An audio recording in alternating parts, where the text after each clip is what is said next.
మీరు ఇల్లు మారాలంటే అతి తక్కువ అద్దెలో ఇల్లు చూసి పెట్టాను. మీ అమ్మగారు రక్తాన్ని పిలిచేయకుండా చిల్లర మాత్రమే పిలిచి అతి సామాన్యమైన డాక్టర్ని కుదిర్చి పెట్టాను. మీ అక్కకి సంబంధం చూశాను. మీ తమ్ముడిని ఉద్యోగస్తులు చేశాను. ఇప్పుడు మీ చెల్లికి సంబంధం చూడాలి. అది బజారెళ్ళి బఠానీలు కొనుక్కొచ్చేంత తేలికైన విషయమా? నెత్తి మీద ఆలోచించడానికి మెదడున్నా లేకపోయినా ముక్కు కింద మీసం వచ్చే మూతుంటే చాలు 1,00,000, 2 లక్షలు కట్నాలు అడిగే పెళ్లి కొడుకులు ఉన్న ఈ రోజుల్లో కానీ కట్టవరగని వరుణ్ణి ఎక్కడి నుంచి ఇచ్చాను? ప్లీజ్ అండి. అలాగే అలాగే సీత, నీకోసం సంబంధం చూస్తా.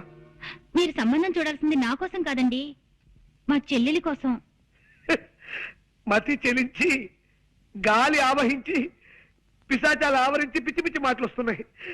నన్ను క్షమించు. అద్దె గడుతున్న ఇంట్లోకి ఇలా కనప దొంగలా దొరకటం కర్మ. ఏం మాట్లాడకుండా రా చెప్తాను. ఎలాగోలాగా మనం వెళ్ళి గదిలో పడిపోతే అదే 10,000. పట్టుకో. జాగ్రత్త బాబు, పాతనిచ్చిన కాస్త జాగ్రత్తగా ఎక్కండి. చూడండి అక్కయ్య గారు, స్ట్రైట్ గా ఒక క్వశ్చన్ అడుగుతాను, డైరెక్ట్ గా జవాబు చెప్పాలి. మీ చిట్టు కూడా ఇలాగే నిచ్చినెక్కేవాడా? అమ్మయ్య బతికావు. ఆవిడ చిట్టు గుర్తొచ్చినప్పుడు త్వరగా ఎక్కేనే రాడు. జాగ్రత్తగా రండి. జాగ్రత్త, మెల్లిగా రండి. ఆ సౌండ్ ఏమిటి అక్కయ్య గారు? కింద ఎవరైనా ఎనబీరువాలు జరుగుతున్నారా? కాదురా, 25 నుంచి తెరవని పాత కిటికీలు తెలుస్తున్నారు పాప. ఓహో, కాదు బాబు, ఆయన స్నేహితుడి దగ్గర నుంచి ఫ్లూట్ లాక్కున్నారు, అది ప్రాక్టీస్ చేస్తున్నారు. అలాగా? వాయులేని హింస అయిపోయింది. ఇక వేణుగారి ధ్వంసం అన్నమాట. అవును, చక్కటి మెట్లుండగా ఇలా నిచ్చెనెక్కొచ్చారేమిటి బాబు? అంటే అది రోజు మెట్లెక్కి వస్తున్నాం కదా అక్కయ్య గారు, ఇవాళ కాస్త వెరైటీ ఏమన్నారు? వెరైటీ కోసమా?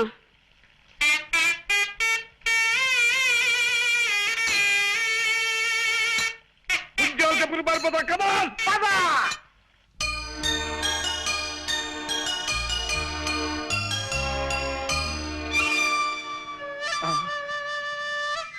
వాయిస్తున్నాడు రా.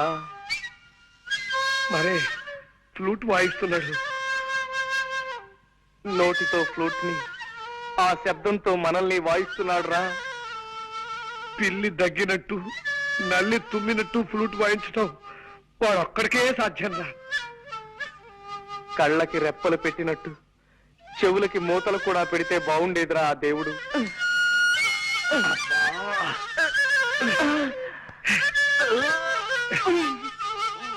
దరిద్రం రాకే, వా జన్మలో మళ్ళీ ఫ్లూట్ వాయించుకుంటూ చేస్తాను.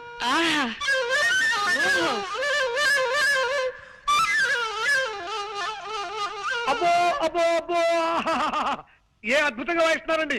ప్రపంచంలో ఇంతవరకు ఈ టైప్ లో ఎవ్వరూ వాయించలేదు. కనవండి, ఎలా పడ వాయించండి. ఏ గొప్ప సంగతి అండి. భోపాల్ గ్యాస్ ప్రమాదం దీని ముందు ఎంత బాగుంది. అంతే, ఇది మరీ గొప్ప సంగతి అండి. రష్యాలో వచ్చిన భూకంపం దీని ముందు బలాదు. బలి తీసుకోండి అంతే. ఇది మరీ అద్భుతం.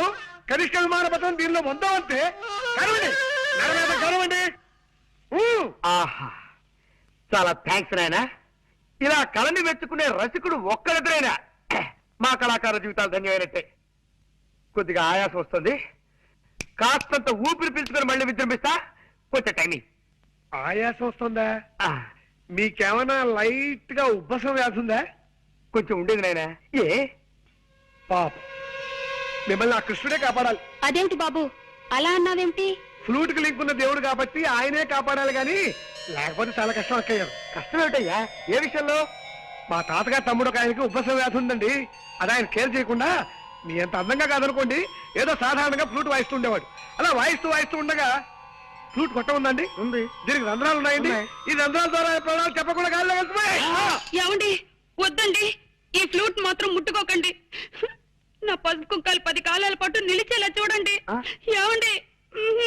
అలాగే కాంతం, నీ మీద ఒట్టు పెట్టి చెప్తున్నాను, మళ్ళీ జన్మలో ఈ ఫ్లూట్ ముట్టుకోను. పక్కన తీసుకోండి, ముట్టుకోను.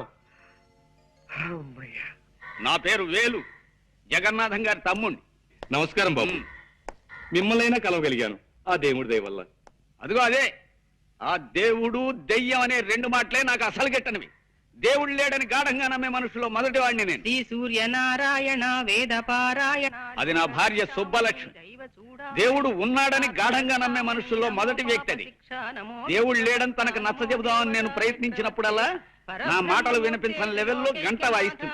అందుకే ఆ ప్రయత్నం చాలా కాలం క్రితమే మానేశాను. చిత్తం, ఆ పొలం విషయం స్ట్రైట్ గా చెప్పాలంటే ఆ పొలం నీ కవులకివ్వను. నీ ఫేస్ నాకు నచ్చలేదు. వెళ్ళరా. తమ అన్నగారితో కూడా ఓ మాట మాట్లాడి వెళ్తానండి.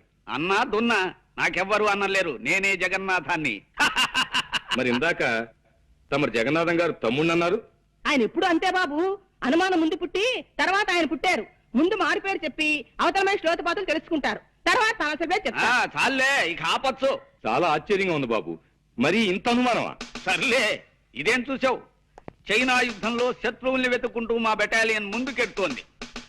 ఉన్నట్టుండి 10 గజాల దూరంలో ఠక్కున శత్రు సైనికులు పొదల్చాటి నుంచి లేచారు.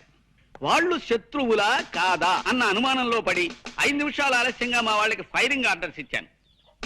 ఈలోగా శత్రువులు మా బెటాలియన్ మొత్తాన్ని పచ్చడి కింద చావగొట్టేశారు. నేనొక్కడినే చావు తప్పి కన్నులోటపోయి బతికి బయటపడ్డాను. అఫ్కోర్స్ ఆ తర్వాత భారత ప్రభుత్వం నన్ను ఇంటికి వెళ్ళిపోయి విశ్రాంతి తీసుకోమందనుకో, అది నీకు అనవసరం. వెల్, నీ ముక్కు నాకు నచ్చలేదు, నా పొలం నీ కౌలికివ్వను. వెళ్ళిపో, వెళ్ళో. రామ రామ హరే శుభులు. హరే రామ. ఫోన్ చేసేద్దామా? 5 నిమిషాలు ఆగండి, దేవుడికి ఇంకా నైవేద్యం కాలేదు. అమ్మ ఇస్తుందండో. రా అమ్మా.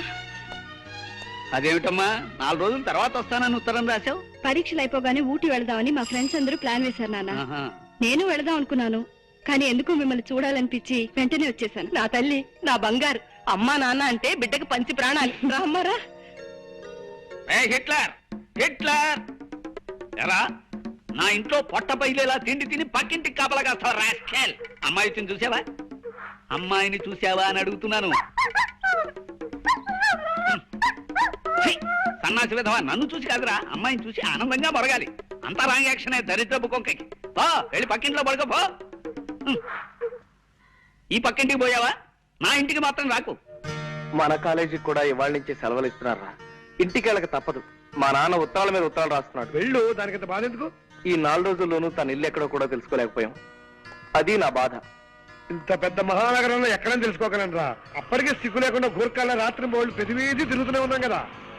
ఒరే సూరి, నువ్వు నాకు సహాయం చేసి పెట్టాలరా. ఏమిటో దువ్వుతున్నావు? విషయం ఏమిటో చెప్పు. నేను ఊరేళ్ళకి తప్పదురా. నువ్వు కొంతకాలం ఇక్కడే ఉండి ఎలాగైనా సరే శాంతి అడ్రస్ తెలుసుకుని నాకు తెలియజేయాలి. అమ్మో, రేపు ఈ పారికి మా ఊళ్ళో లేకపోతే మా నాన్న తిరుగుటప్పారు ఇక్కడికి వచ్చి మన ప్రిన్సిపాల్ కు సినిమాగా చెప్తాడు. దాంతో వీడికి పిచ్చకి నన్ను డిమాండ్ చేస్తాడు, తెలుసా? రే ప్లీజ్ రా, ఎలాగైనా సరే నువ్వు హెల్ప్ చేయాలి. సరే ఓ పని చేస్తా. ఇవాళ నైట్ మా ఊరు వెళ్ళి ఓ వారం రోజుల నుండి తిరిగి వచ్చి నీ పని చూస్తా. ఎలాగైనా నీ శాంతి అడ్రస్ తెలుసుకుని నీకు తెలియజేసే బాధ్యత నాది. మొత్తం ఎంతైందిరా బృహస్పతి? 36 పచార్లు, 23 చిన్న నిట్టూర్పులు, 16 పెద్ద నిట్టూర్పులు ఉన్నాయా? ఊరి నీ మొహం ఇచ్చా, ఇందాక నుంచి నువ్వు రాస్తుంది నా పచాల లెక్క. రే, నువ్వు బృహస్పతివి కాదురా, వాసన కొట్టే వనస్పతివి, అక్షర జ్ఞానం లేని వాచస్పతివి. నేను అడిగింది ధాన్యం బస్తాల లెక్క. జీతం 340 బస్తాలండి. బస్సు వచ్చే టైమే 1 గంట దాటింది. అబ్బాయి ఇంకా ఇంటికి రాలేదే? ఏం మాట్లాడమే? ఏం మాట్లాడితే తమరు శివకాశి చిచ్చుబుడ్లా మండిపడతారో తెలియక మౌనం వహించానండి. సంతోషించాలే. అడుగు, మాటలోనే వచ్చేస్తున్నాడు మా వాడు. రారా రావుడు, ఇదేనా రావడం? కాదు, ఓ వారం రోజుల క్రితమే వచ్చి బస్ స్టాండ్ లో అడుక్కు తింటున్నాను. అదే మాటరా బడుద్దాయని. బస్సు వచ్చి గంట అయితే ఇప్పుడు వస్తున్నావేమిటి? మన ఇంటికి దోవబెట్టో మర్చిపోయాను. పుట్టిన ఊళ్ళో సొంత ఇంటికి దోమ మర్చిపోయావా? ఇదెక్కడ చూచాను రా.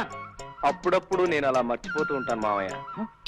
మామయ్య, రే నేను నీ కన్న తండ్రిని రా. చూసావా తాతయ్య, అది కూడా మర్చిపోయాను. మానసికమైన కొన్ని బాధల్లో ఉండటం చేత మరుపు వచ్చేసింది. బాధలా? నెల తిరిగేసరికి నేను నీకు బెళ్ళ కుడుము లాంటి 1000 రూపాయలు ఎంబో పంపిస్తుంటే ఇంకా నీకు బాధ ఏమిటి నా పిండాకుడు? ఉంటాయి. ఎదిగిన కొడుకు అంతగా ఎదగని తండ్రికి చెప్పుకోలేని బాధలు కొన్ని ఉంటాయి. ఒరే, ఇల్లు చూసావా బాబాయ్, అది కూడా మర్చిపోయాను. నమస్కారం బాబు గారు. బాగున్నావా షడ్ర కూడా? ఒరే బృహస్పతి, ఎదిగిన కొడుకు తండ్రికి చెప్పుకోలేని బాధలు ఏముంటాయిరా? ఏమైనా ఉండొచ్చండి అయ్యా. ప్యాంట్లు బిగితైపోవచ్చు, షర్ట్లు సరిపడపోవచ్చు, చేతుల పనీళ్ళు చంకల్లో తిరిగిపోయి ఉండొచ్చు. ఓహో, ఎలా రావుడు, నీ బాధ బట్టల గురించిగా. బాధపడకు, కొత్తవి గుర్తిస్తానులే. బట్టల గురించి బిస్కెట్ల గురించి బాధపడే వయసు దాటిపోయింది బావా. తండ్రిని. అవును తండ్రి, నా బాధ నా మనసు గురించి, ఆ మనసును దోచేసుకున్న ఓ మనిషి గురించి. రావుడు, పేపర్ చూస్తున్నావా? అవును. అందులో వివాహ ప్రకటనలు ఉన్నాయి, చూసావా? చూసా. అలా మా దగ్గర ఎదిగిన కొడుకున్నాడని పేపర్లో వేసే కర్మ మాకు పట్టకుండా నేను ముందుగానే జాగ్రత్త పడి నీకు సంబంధం ఖాయం చేశాను రా. నా చిన్ననాటి స్నేహితుడు కూతురు పిల్ల కుందన బొమ్మలా ఉంటుంది. ఈ కుందనపు బొమ్మల్ని చందనపు చెక్కల్ని నేను చేసుకున్నానా? అదేమిట్రా వాళ్ళకి నేను మాట ఇచ్చేశాను. మాటిచ్చావో డబ్బులు మోటిచ్చావో నాకు అనవసరం. మీరు ఖాయం చేసిన ఈ సంబంధం మాత్రం నేను చేసుకోను. అంటే మేము నీ కంటికంత వెర్రి పీనుగుల్లా అంటున్నావేమిట్రా? రే తాతలు మిగిల్చిన ఆస్తి బోలుడున్నా సంఘంలో గౌరవం ఉండాలని మేస్టార్ ఉద్యోగం చేస్తూ హుందాగా బ్రతుకుతూ 10 మంది జీవితాన్ని చక్కదిద్దుతున్న మనిషిందా నేను నీకు అంత లోకువైపోయానరా? ఇది నీ గౌరవానికి సంబంధించిన ప్రశ్న కాదు, నా జీవితానికి సంబంధించిన విషయం. నువ్వు చెప్పావు కదా అని ఓ ముక్కు ముఖం తెలియని పిల్ల మెళ్ళలో తాళి కట్టేంత మూర్ఖుని కాదు నేను. కావాలంటే నీకు ఆ పిల్లని రేపే చూపిస్తాను. ముక్కు మొహమే కాదు చెవులు పాదాలు కూడా బాగా చూసుకుంటూ గాని. నేను అలా చూసుకోను, ఆ పిల్లని చేసుకోను. పెళ్ళంటూ చేసుకుంటే నేను మనసారా ప్రేమించిన అమ్మాయినే చేసుకుంటాను.